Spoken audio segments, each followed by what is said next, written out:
ಬಾಡಿಗೆಗಿದ್ದ ಯುವತಿ ಮೇಲೆ ದೌರ್ಜನ್ಯ ಎಸಗಲಾಗಿರುವಂತ ಆರೋಪ ಕೇಳಿ ಬಂದಿದೆ. ಕುಡಿದು ಬಂದು ಯುವತಿ ಜೊತೆ ಅಸಭ್ಯವಾಗಿ ವರ್ತನೆಯನ್ನ ತೋರಲಾಗಿರುವಂತ ಆರೋಪಿ ಮಂಜುನಾಥ್ನನ್ನ ಬಂಧಿಸಿದ್ದಾರೆ ಪೊಲೀಸರು. ಬಾಡಿಗೆಗಿದ್ದಂತ ಯುವತಿಯ ಮೇಲೆ ಹಲ್ಲೆಯನ್ನ ಮಾಡಲಾಗಿದೆ, ಅಸಭ್ಯವಾಗಿ ವರ್ತನೆಯನ್ನ ತೋರಿಸಲಾಗಿದೆ ಅನ್ನುವಂತ ಆರೋಪ ಕೇಳಿ ಬಂದಿದೆ. ಆರೋಪಿ ಮಂಜುನಾಥ್ನನ್ನ ಬಂಧನ ಮಾಡಿದ್ದಾರೆ ಪೊಲೀಸರು. ಬೆಂಗಳೂರಿನ ಸಂಜಯ ನಗರದಲ್ಲಿ ನಡೆದಿದ್ದಂತ ಘಟನೆ ಇದೆ. ಪಶ್ಚಿಮ ಬಂಗಾಳ ಮೂಲದ ಯುವತಿಯಿಂದ ದೂರನ್ನ ಕೊಡಲಾಗಿದೆ. ಮಂಜುನಾಥ್ ಗೌಡ ವಿರುದ್ಧ ದೂರನ್ನ ಕೊಟ್ಟಿರುವಂಥದ್ದು ಯುವತಿ. ಪಶ್ಚಿಮ ಬಂಗಾಳದ ಮೂಲದ ಯುವತಿಯಿಂದ ದೂರನ್ನ ಕೊಡಲಾಗಿದೆ. ಸೊ ಹೀಗಾಗಿ ಪೊಲೀಸರು ದೂರನ್ನ ದಾಖಲು ಮಾಡಿಕೊಂಡು ಮಂಜುನಾಥ್ ಗೌಡನನ್ನ ಬಂಧನ ಮಾಡಿದ್ದಾರೆ. ಅವಾಚ್ಯ ಶಬ್ದಗಳಿಂದ ನಿಂದಿಸಿ ಹಲ್ಲೆಯನ್ನ ಮಾಡಿದಂಥ ಆರೋಪ ಈತನ ಮೇಲಿದೆ.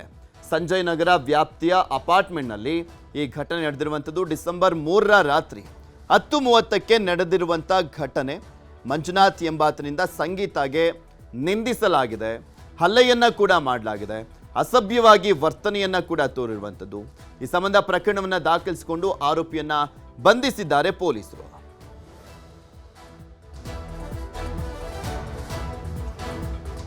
ಕುಡಿದು ಬಂದು ಈ ರೀತಿಯಾಗಿ ಅಸಭ್ಯವನ್ನ ತೋರಿಸಿರುವಂಥದ್ದು, ಅದಾದ್ಮೇಲೆ ಹಲ್ಲೆಯನ್ನ ಮಾಡಿರುವಂಥದ್ದು, ಇದೆಲ್ಲವೂ ಕೂಡ ವಿಡಿಯೋನಲ್ಲಿ ರೆಕಾರ್ಡ್ ಆಗಿದೆ. ನಂತರ ಯುವತಿ ಹೋಗಿ ದೂರನ್ನ ಕೊಟ್ಟಂತ ಕಾರಣಕ್ಕೋಸ್ಕರ ಪೊಲೀಸರು ಬಂಧನ ಮಾಡಿದ್ದಾರೆ. December in the daytime, around in the afternoon, Mr. Manjunath Gowda was peeping from my window, my flat window, and when I caught him, he was like, Sangeeta, what are you cooking? Such a nice smell is coming. Open the door, let me come, let's talk, it's been a long time. So I ignored him because he was a little drunk. So I told him that, sir, I'm busy, I'm running late, I'll talk to you later. And then I closed the window on his face. And later that day in the night, around 10:30 p.m., I went down. And when he saw me, he came towards me and he started talking like, Sangeeta, why didn't you open the door today morning?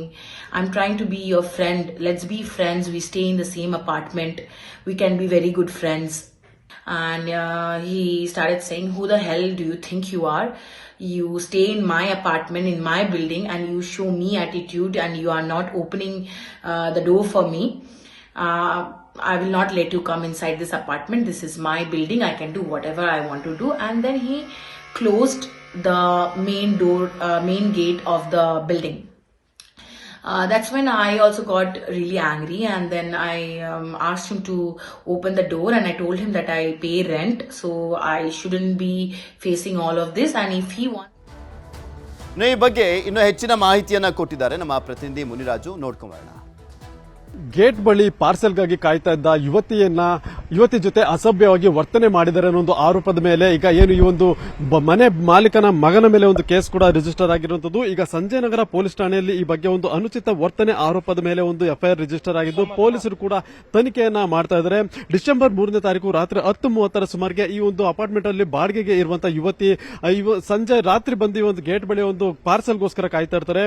ಈ ಸಂದರ್ಭದಲ್ಲಿ ಬಂದಂತ ಏನು apartment ಮಾಲೀಕನ ಮಗ ಏನಿದ್ದಾರೆ ಮಂಜುನಾಥ್ ಅಂತೇಳಿ ಆಕೆ ಜೊತೆ ಒಂದು ಅನುಚಿತವಾಗಿ ವರ್ತನೆ ಮಾಡಿ ಒಂದು ಅವ್ಯಾಚ ಶಬ್ದಗಳಿಂದ ನಿಂದಿಸಿದ್ದ ಅಂತೇಳಿ ಒಂದು ಆರೋಪ ಕೂಡ ಈಗ ಕೇಳಿ ಬಂದಿರುವುದು.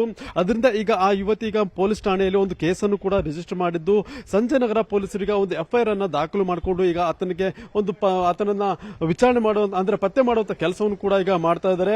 ಈಗಾಗಲೇ ಈ ಒಂದು ಅಪಾರ್ಟ್ಮೆಂಟ್ ಅಲ್ಲಿ ಯುವತಿ ಏನು ಬಾಡಿಗೆಗೆ ಇರುವಂತದ್ದು, ಮತ್ತೆ ಆಕೆ ಒಂದು ಪಶ್ಚಿಮ ಬಂಗಾಳದ ಮೂಲದ ಯುವತಿಯಾಗಿದ್ದು ಕೆಲಸವನ್ನ ಮಾಡಿಕೊಂಡು ಜೀವನ ಮಾಡ್ತಾ ಇದ್ರು. ಅವತ್ತು ರಾತ್ರಿ ಡಿಸೆಂಬರ್ 3ನೇ ತಾರೀಕು ರಾತ್ರಿ ಈ ಒಂದು ಘಟನೆ ಆಗಿರುವಂತದ್ದು. ಮತ್ತೆ ಈಗಾಗಲೇ ಅದಕ್ಕೆ ಸಂಬಂಧಪಟ್ಟಂತ ಕೆಲವು ಮೊಬೈಲ್ ವಿಡಿಯೋಗಳು ಕೂಡ ಇದೆ. ಮತ್ತೆ ಆ ಒಂದು ವಿಡಿಯೋಗಳ ಆಧಾರದ ಮೇಲೆ ಪೊಲೀಸರು ಒಂದು ಕೇಸನ್ನು ರಿಜಿಸ್ಟರ್ ಮಾಡಿಕೊಂಡು ತನಿಖೆಯನ್ನು ಕೂಡ ಈಗ ಮಾಡ್ತಾ ಇದ್ದಾರೆ. ಕ್ಯಾಮರಾ ಪರ್ಸನ್ ವೆಂಕಟೇಶ್ವರ್ ಜೊತೆ ಮುನಿರಾಜು, ನ್ಯೂಸ್ 18 ಬೆಂಗಳೂರು.